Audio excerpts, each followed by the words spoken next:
বিসমিল্লাহির রহমানির রহিম। প্রিয় দেশবাসী, আপনাদেরকে আমরা একটু জানাতে চাচ্ছি যে প্রতিনিয়মিত যে গড়ায় রূপসাগুলো আসলে যেভাবে অনিয়মভাবে চলাফেরা করে, আসলে যেভাবে তারা চলে, আসলে প্রতিনিয়মিত কিন্তু দুর্ঘটনাগুলো ঘটে অত্র অঞ্চলে। তারপরেও আপনাদেরকে আমরা একটু জানাতে চাচ্ছি যে রাস্তার অবস্থানটা আসলে খুবই খারাপ।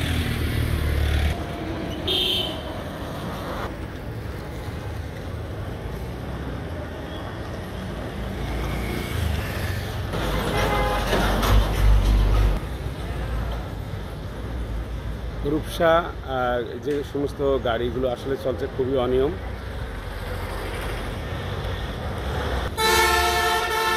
পর্যাপ্ত পরিমাণে ধুলো উড়ছে।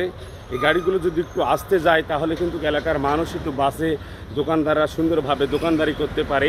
স্কুল কলেজের ছাত্রছাত্রীরা তারাও কিন্তু ভালোভাবে নির্ভয়ে কিন্তু চলাফেরা করতে পারে।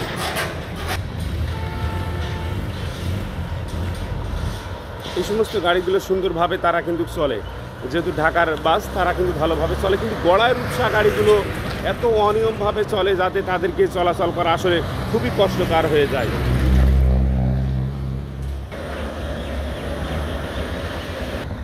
এই যে সুন্দরভাবে এই গাড়িগুলো চলছে, এই গাড়িগুলো যদি এইভাবে চলে তাহলে আমার মনে হয় আল্লাহর রহমতে রোডে ধুলাবালি এবং সড়ক যে দুর্ঘটনা সেইগুলো কিন্তু ঘটবে না।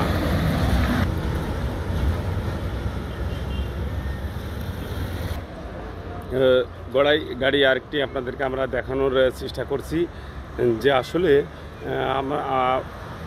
গড়াই রূপসা কর্তৃপক্ষের কাছে আমরা কথা বলেছি যে তারা একটু বিষয়খালী বাজার কেন্দ্রিক এবং বাজার কেন্দ্রিক যে সমস্ত জায়গাগুলো অবশ্যই তাদেরকে আমরা একটু আসতে যাওয়ার জন্য অনুরোধ করেছি।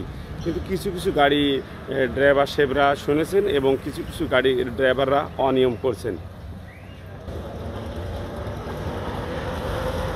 গাড়িতে আসলে চালাবে ড্রাইভার সাহেবরা, আসলে তারাই কিন্তু নিয়ন্ত্রণ রাখতে পারে না। কারণ এক ডানির থেকে বাই চলে যায়, বাইর থেকে ডানি চলে যায়। এই হচ্ছে ড্রাইভার সাহেবদের আসলে গাড়ির যে অবস্থানটা, আসলে যে আসলে কীভাবে তারা গাড়িগুলো আসলে যে চালাবে আসলে তারাই কিন্তু বুঝতে পারছে না। এবং ছোটোখাটো যে সমস্ত প্রাইভেট মাইক্রো এবং ইজি বাইক বলেন এবং সিএনজি বলেন, অন্য যে গাড়িগুলো আসলে রাস্তা দিয়ে চলাচল করা আসলে খুবই কষ্টকর ব্যাপার। আপনাদেরকে আমরা যেটা জানিয়ে রাখতে চাচ্ছি।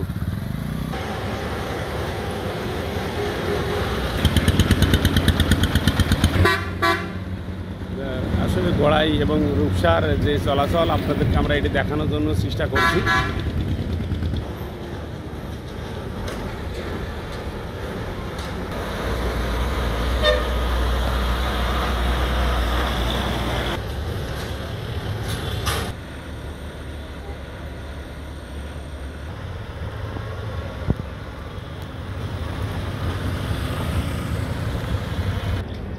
প্রাইভেটটি আসতে আসলে খুবই কষ্টকর ব্যাপার। রোডের যে অবস্থানটা আসলে কি বলবে আসলে আমরা তাদেরকে কিছুই বোঝানোর কোনো ক্ষমতা নাই।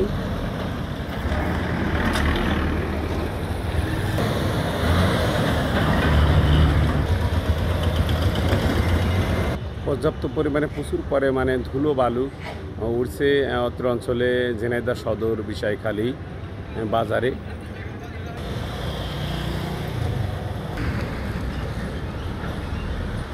আসলে রোডের যে গাড়িগুলো, রোডের যে অবস্থানটা আসলে বড় বড় যানবাহন চলার কারণে কিন্তু রোডটা এরকম অবস্থানটা হয়ে গেছে। আপনাদেরকে আমরা যতদূর সম্ভব আমরা জেনেছি এবং আপনাদেরকে আমরা জানানোর চেষ্টা করছি। ভারী যন্ত্র বা চলাচল করার কারণে এই সমস্ত রাস্তার অবস্থানটা আমরা অনেক কর্তৃপক্ষের কাছে আমরা শুনেছি যে এই রাস্তার অবস্থানটা আসলে খুবই খারাপ।